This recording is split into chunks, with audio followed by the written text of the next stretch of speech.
Before I met Jesus, my life was a mess. I was about as far away from God as you could be.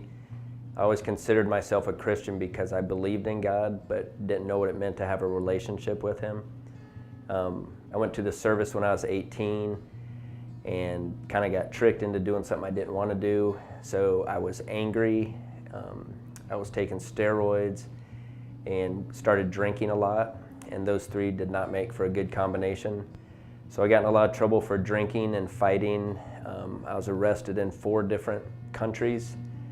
I had 3 different DUIs within a year's time. Got into a couple really bad fights and got beat up with nightsticks and had broken ribs and a punctured lung and left out in a field to die. Actually got kicked out of the service, and they told me that I was alcohol dependent and alcohol dependency could not be cured, and they told me I'd be dead by the time I was 30. I got out of service and just had a couple different jobs. Actually got another DUI when I moved back to Iowa and lost my job driving a truck and just went into a big, just a drinking frenzy for about a year and was just about as far away from God as I could be. So I actually don't remember when I accepted Jesus as my Savior. I grew up in a Christian home and went to church all my life, and I went to a Christian school as well. And so Jesus and God and my faith was kind of always part of my life. Before I met Jesus, my life was a mess that didn't appear a mess. It was a mess that looked like a pretty good time. Between the ages of 17, 18, 19, I found myself turning to drugs and alcohol in a way I never really thought I would. By the time I got to college, I was a blackout drinker. I drank to get drunk, I drank to black out, I drank to escape. I drank to fit in. Any occasion I could find, I drank, and I came to this environment of college and I was totally validated in everything that I was doing. It was all, I compare it, it was like I was standing behind a billboard. My billboard had me smiling, my billboard had me in college, getting classes done, but nobody really knew that I wasn't sleeping at night and I was snorting pills and snorting 80, 90 milligrams of Adderall and smoking every day and blacking out drinking, and it started to eat away at me in a way that I wasn't totally aware of. My parents were really good about seeing God in most things, so I grew up aware that He existed. I grew up hearing stories of faith and miracles, and I would even say I had a relationship with Him from a young age, but as with many relationships, things don't always go the way we want. When some difficult things happened in life and things were not working the way I thought they should, I got mad at God, and I didn't want anything to do with Him. As a young adult, I really struggled with depression. There was so much so that I wasn't able to finish college right out of high school. I struggled to go to class. In fact, I basically didn't go to class. And struggled to even hold down a job. I went from job to job to job because I kept on looking for fulfillment and satisfaction in external things and looking for meaning to life. And so it got so bad. There was a 2-week period where I literally didn't leave my room. Depression was all I knew. My life changed when I met Lynn, and we started dating, and I knew that she was the one that I wanted to marry. So when I asked her to marry me, she said she would marry me, but she wouldn't marry me unless I started going to church. So we started looking for a church to be married at and found Ashworth Road. So we came to church that following Sunday and just started visiting off and on.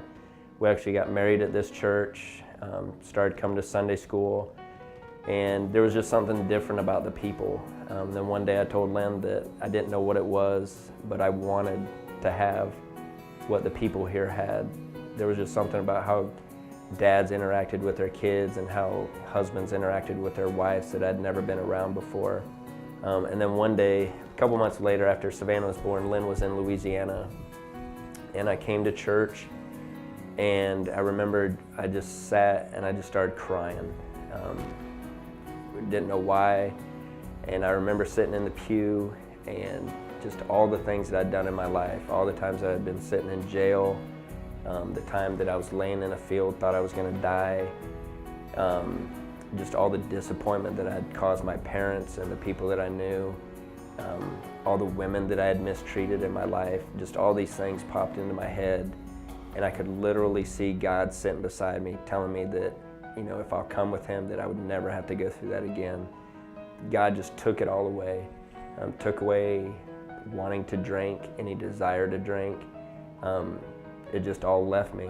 I do remember when I was in 7th grade, having a teacher tell me that encouraging us to read the Bible every day, because he said if we did, we would have a better day. And I thought, that's a great deal, I'm going to try that. And so I began reading the Bible every day in 7th grade, and that really kind of opened up my eyes and made me a lot more interested in my faith. July 4th, 2013, I took a powerful, nasty combination of a bunch of different drugs. I took them at midnight on the 4th of July, and I stayed up all night, and that's where God first spoke to me. And I will never forget the first moments where I saw the world for the first time, and I saw what it was, and that God had created all of it. And I started to see everything around me as a gift. And I remember I exploded. I was like, and it was as if like, I compare it to being picked up and being dropped back in the exact same place with just new eyes. And it was just like scales coming off.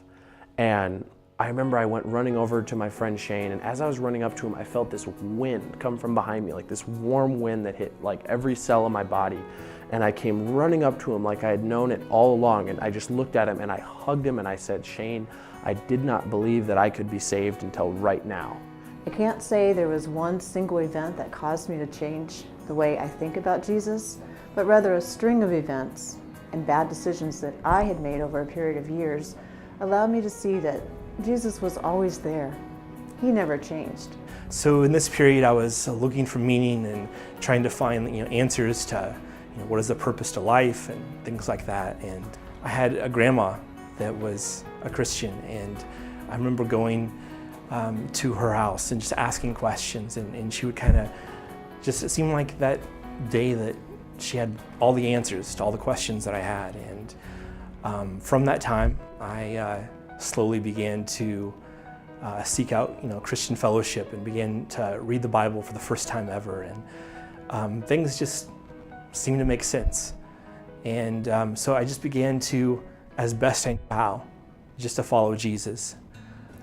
After that point, I started to take my faith and my relationship with Jesus a lot more seriously.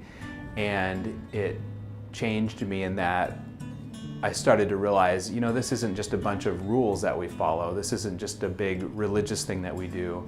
My faith is a relationship with Jesus, and that's what it's all about. It's like I can barely remember how I existed or what I thought about or how I believed or before then. There's my life, there's the last 18 months of my life, and then there's the first 19 years, and it's just like night and day. When I came to accept that I was not always right, and I surrendered to the fact that this life isn't about me, I'm just a small part of something much bigger, and truly realized that He has power over death, life started making so much more sense. I was able to put the needs of others above my own wants and desires. I was able to think with a long-term perspective rather than from an immediate gratification perspective. Material things and status symbols no longer held the same appeal to me as they had before, and things of real value like truth, faith, love, and hope became most important. Things changed since then. I was able to obviously hold down a job, able to finish college. There's joy that I'm able to experience in life that I didn't experience before. If I hadn't surrendered to Jesus, it's very likely that I wouldn't be alive today. And if I were alive, I wouldn't be the same person that I am. Today, I'm a person with many blessings, which include friends from all over the world, much love, great families, trust, respect, honor, things of real and lasting value. If I never became a Christian, I believe fully that I would be continuing in my downward spiral. I believe that everyone has a God. It's just who or what is that God. And if I wasn't a Christian, I think my God would probably be my work or my career or something like that. I would put a lot more emphasis on that. There'd be another idol in my life, I think. But because I'm a Christian, because of my relationship with Jesus, I certainly try to make him number one in my life. And I think about what it would be like if I had never become a Christian. I probably would be dead. They said I'd be dead by the time I'm 30, and there's no doubt in my mind that if I wouldn't have accepted Christ, that I would be dead. I wouldn't have the wife that I have, I wouldn't have the children that I have, and I wouldn't have the friends that I have if it wasn't for God.